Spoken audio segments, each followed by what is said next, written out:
Okay, so here's the whole thing again, but super simple, like I'm just chatting with you over snacks, telling you the tea about Cliff Richard and what he finally spilled about George Harrison at 85.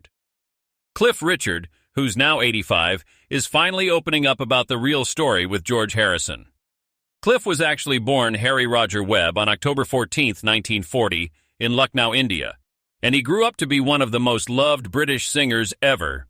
When his family moved back to England in 1948 after India became independent, little Cliff had to deal with tough times in post-war Britain.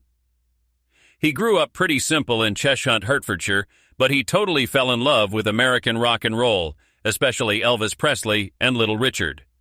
That love turned a normal kid into one of Britain's biggest music stars. By the late 1950s, he was already bringing rock and roll to the UK, way before the Beatles even started. In 1958, Cliff exploded onto the scene with his first single, Move It, which everyone now says is the first real British rock and roll song. With its wild guitar and crazy energy, Move It made Cliff basically the British Elvis. Him and his band, first called the Drifters and then renamed the Shadows, became super famous and kicked off a whole new music vibe. The way Cliff's smooth voice mixed with the Shadows' awesome instrumentals made a sound no one could copy, and they owned the charts for years. They dropped banger after banger, like Living Doll, Travelin' Light, Please Don't Tease, and The Young Ones, all total 1960s teen vibes that made Cliff every kid's crush. When the British music takeover hit the world in the mid-60s, Cliff still stayed huge, even when tastes changed. A lot of older stars disappeared when the Beatles showed up, but Cliff just switched things up. His nice guy look and flexible voice let him go from rock and roll to sweet pop songs and even gospel. And by the late 60s, he was doing softer stuff and smashed it with Congratulations, which he sang at Eurovision in 1968. He came second, but the song blew up everywhere. Staying famous for so long became Cliff's thing. He wasn't just hot for 1 second, he grew up with his fans for decades. All through the 70s and 80s, Cliff came back even bigger. Tracks like Devil Woman, We Don't Talk Anymore, and Dreaming worked for kids and their parents. He was always on radio and TV, changing his style but keeping that happy, clean image everyone loved. What made him different was how he mixed being spiritual with being a performer. He never needed drama or bad behavior to stay famous. His real love for music and his strong Christian faith kept him steady, and people respected him way beyond just singing. Actually, when he became a serious Christian in the mid-60s, it totally shaped his music later. He made gospel albums and gave his whole career this good-hearted feel that millions loved. Cliff's numbers are insane. In over 60 years, he's sold more than 250 million records worldwide. He's one of the biggest-selling artists ever. He's the only singer who had a top 5 hit in the UK in every single decade from the 1950s to the 2010s. Nobody else pulled that off. He got knighted in 1995, so now he's Sir Cliff Richard, the first rock star to get that honor. He's won tons of awards, Ivor Novello, Brits, everything, for his music and for all the charity stuff he does. More than just hits and trophies, Cliff stands for hard work, never giving up, and staying classy. The guy kept a perfect reputation in an industry full of mess and crazy stories.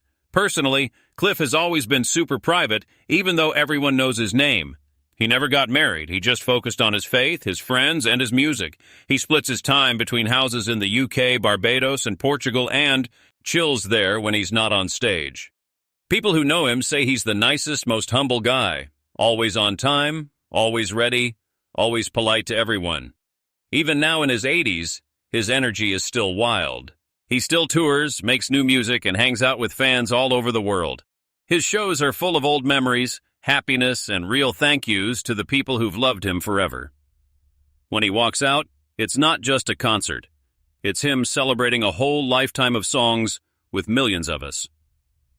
In November 2013, Cliff proved he still had it by dropping the fabulous Rock and Roll Songbook, a fun throwback to the music that started everything for him. It was full of classic rock covers done with energy and love, and it felt just like the old days, but fresh.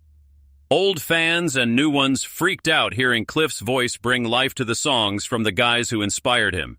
The album flew to number 7 in the UK and went gold super fast, showing everyone still adored him after 50-plus years. 3 years later, in 2016, he dropped Just.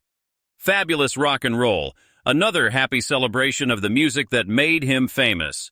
It had that young energy, but with the skill of someone who's been doing this forever. There was even a super emotional virtual duet with his old buddy Elvis Presley that made fans cry everywhere. That album did even better. It hit number 4 in the UK and sold over 100,000 copies. Hardly anyone stays this successful for so many decades, but Cliff just kept shining with that voice and real passion. After that, he never slowed down. In 2018, he put out Rise Up, his first album of brand new songs in almost 14 years. Total comeback vibes. The title was perfect because he always bounces back with class. Fans and reviewers loved the positive messages and cool sound. And yep, top 10 again. In 2020, he released Music, The Air That I Breathe, a gorgeous collection that showed how much feeling he puts into every song. Then in 2022, he gave us Christmas with Cliff, a sweet holiday album full of his warm, classy style. Every one of these albums proved Cliff's music word. Cast for every generation. He keeps changing but never forgets where he came from, and that keeps his songs fresh and happy. Over 60 years after his first hit, he's still hitting the top 10. Barely anyone can say that.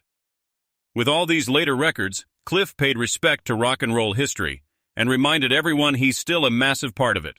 One of the longest-lasting and most important singers ever. For decades, Sir Cliff Richard has been one of Britain's favorite stars, a singer whose career has lasted over 6 amazing decades.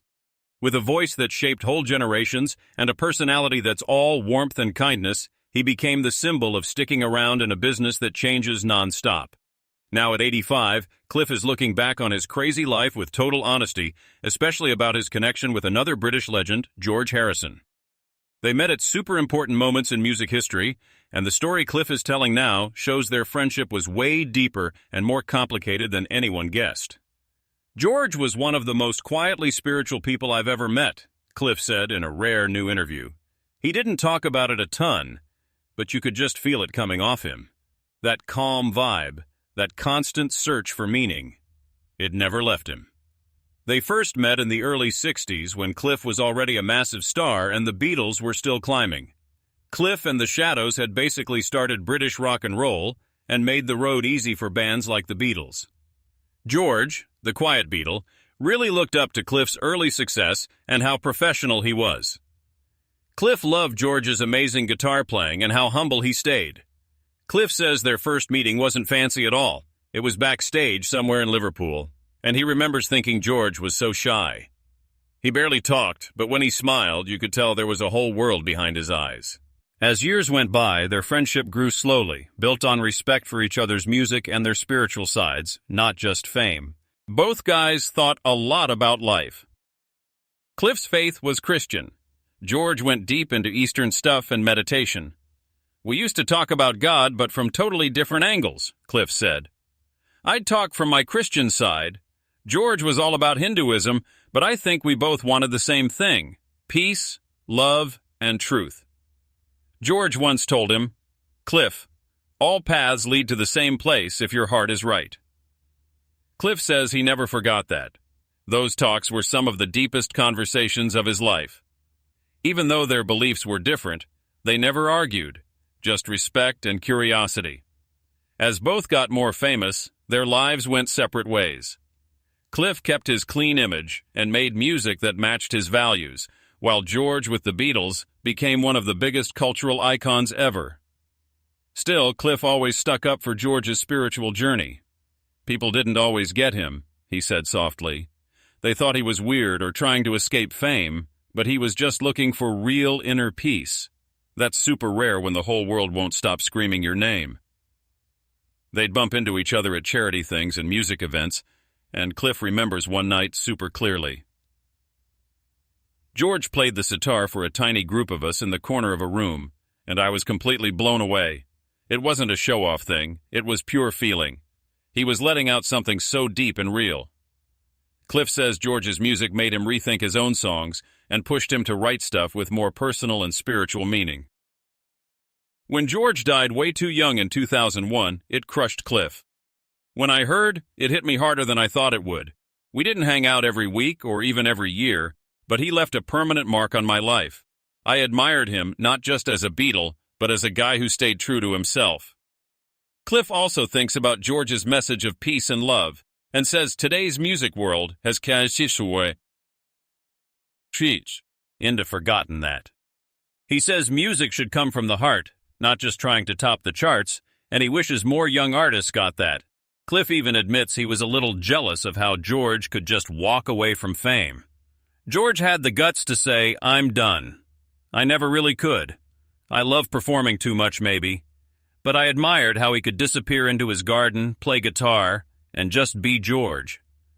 That humility stuck with Cliff and maybe even haunted him a bit, reminding him how fame can lift you up and trap you at the same time.